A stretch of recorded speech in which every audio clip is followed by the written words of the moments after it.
Olá, pessoal. Eu estou fazendo esse vídeo aqui para a gente relacionar a chuva com a hidrólise e a formação de diferentes ambientes que vão levar à formação de diferentes tipos de solo, como, por exemplo, solos compostos por argilas 2:1, argilas 1:1 e óxido e hidróxido de ferro e alumínio. Inicialmente, temos a geração da acidez que ocorre pelas chuvas. Quando acontecem as chuvas, as moléculas de água vão infiltrando no solo e aquele CO2 que vem da atmosfera, aquele CO2 que está se originando da respiração radicular e microbiana, ele está na forma gasosa e entra em contato com essas moléculas de água da chuva. Isso gera uma pressão parcial que leva à formação de ácido carbônico. Esse ácido carbônico ele vai estar se dissociando nas suas fases, né? O carbonato e bicarbonato. Aqui eu trouxe a fórmula do carbonato, e nessa dissociação há a geração de acidez.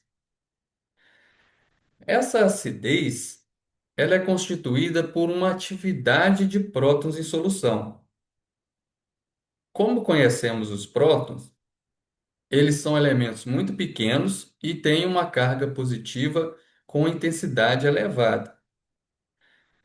Quando eles se aproximam da estrutura cristalina dos minerais, aqueles prótons que estão lá na acidez da solução do solo, eles se aproximam da estrutura cristalina dos minerais da fase sólida e eles vão estar se aproximando principalmente pelos espaços intersticiais, que são entre os elementos, os espaços livres.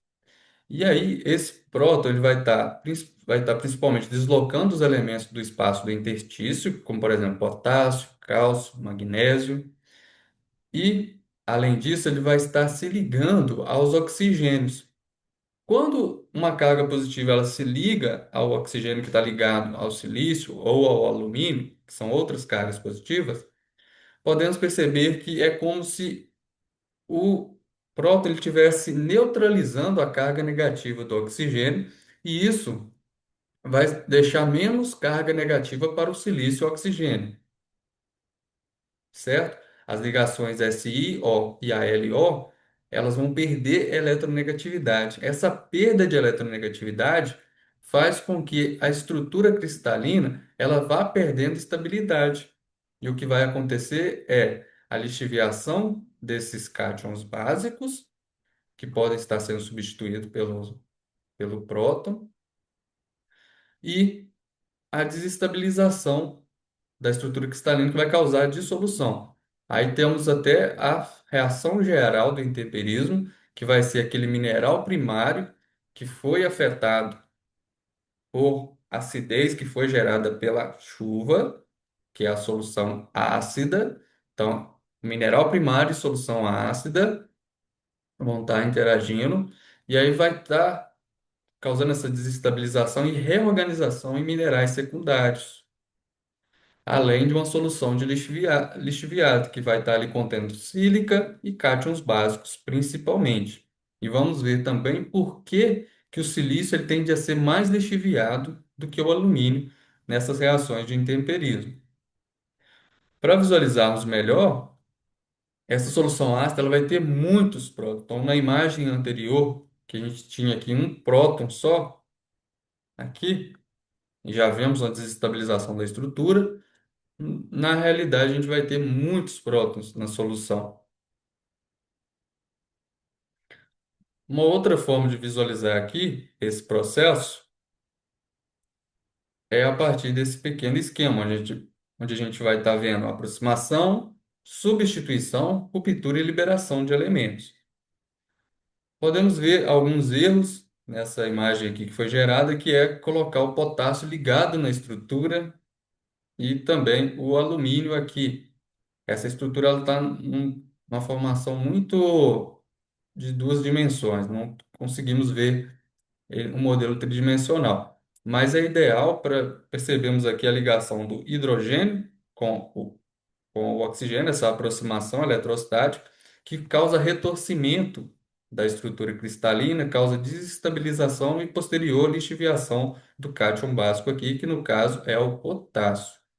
E a gente percebe que a estrutura está sendo quebrada e dissolvida, podendo ser reorganizada e aqui formando minerais secundários, liberando os cátions básicos e a sílica no ambiente, que podem ser lixiviados a depender da intensidade da chuva, que é justamente o que vamos falar agora, que é essa intensidade da chuva e a intensidade da lixiviação. Então, a gente vai estar dependendo da quantidade de chuva e da drenagem do solo.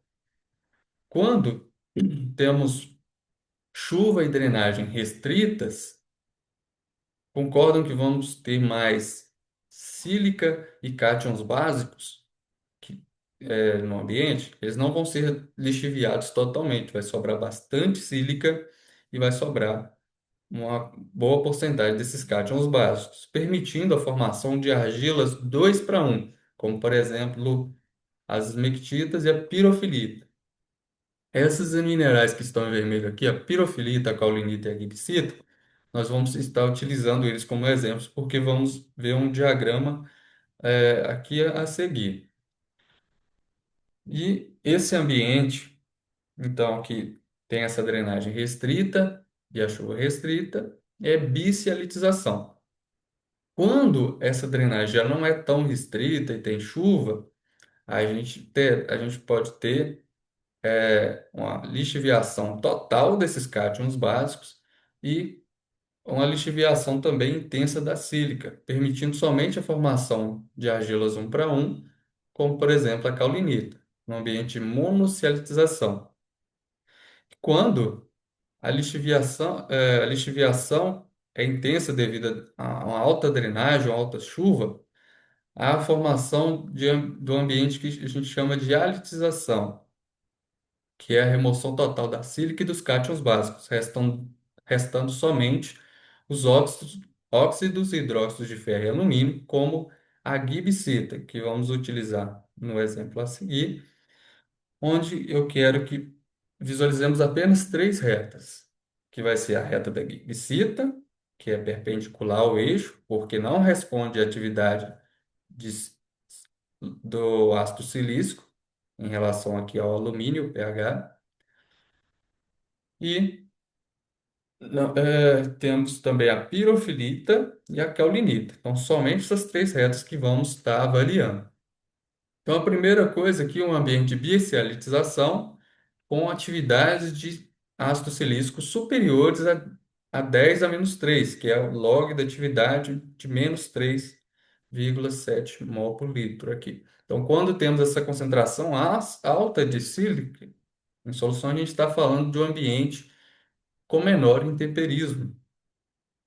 Certo? Então, aqui, com menor intemperismo, quem vai estar controlando a sílica em solução é a pirofilita. E ela está controlando por quê? Porque o ambiente permite a existência de pirofilita. Então, são coisas, é, de certa forma, sinônimas. A existência de um mineral está relacionado ao mineral estar controlando, elementos na solução.